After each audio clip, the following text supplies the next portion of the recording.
Hi friends, welcome to our channel. And in today's video, I will show you and tell you how you can very easily turn off notifications that are time sensitive in the X app or Twitter.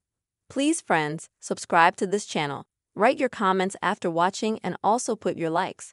So let us get started with you. And in order to turn off time-dependent notifications in app X, you need to on your iPhone go to your phone settings. Then scroll to the bottom to find the X app. Navigate to it. Next, you'll see the notifications section.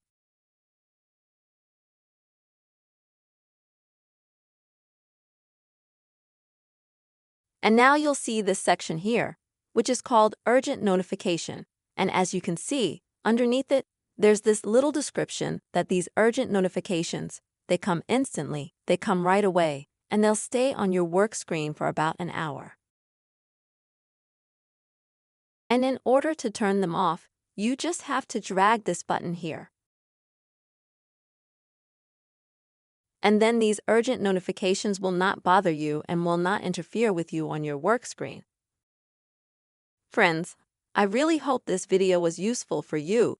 You have seen how you can very easily disable notifications in a time-sensitive way. Please don't forget to subscribe to our channel, write your comments, and see you soon.